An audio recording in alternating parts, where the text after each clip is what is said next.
Now this, here's a headline for you. California cities and crazy climate change lawsuits. Do as I say, not as I do. It's a great headline. Our next guest wrote that opinion piece, featured on foxnews.com. Let's bring in National Center for Public Policy Research, Horace Cooper. Horace, thanks for joining us. Explain the headline, I guess, the story behind the headline. What are you talking about? Well, it's the blatant hypocrisy I'm trying to identify. I can't really tell if it looks like the leadership of so many towns in California have been maybe eating a bunch of Tide Pods or something. But what they have decided is that they're going to engage in a litigation-based regulation scheme going after what they call big oil and its complicity in climate change. But these same towns actually go into the bond market and they say something entirely different.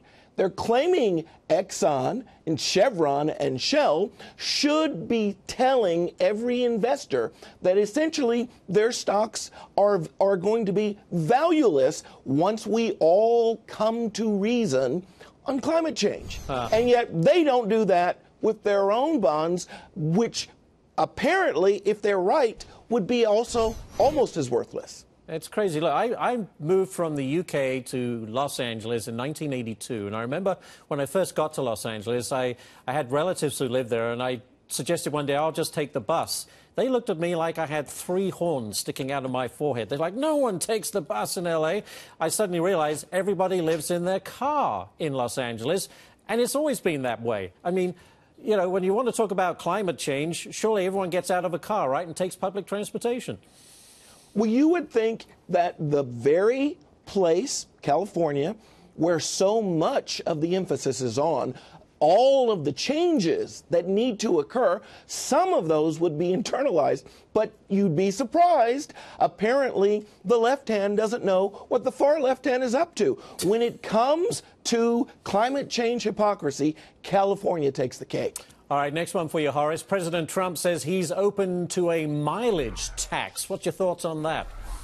Well, we believe at the National Center that we ought to work to make sure that the utilization of our transportation infrastructure actually is paid for by the individuals that do it.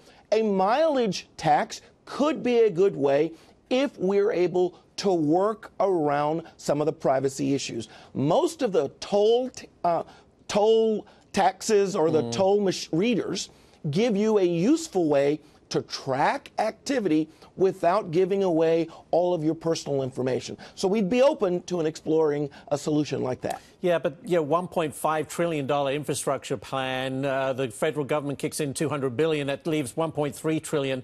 It feels like a lot of this is going to be paid on the back of the taxpayer. I mean, as public policy, is that a good thing?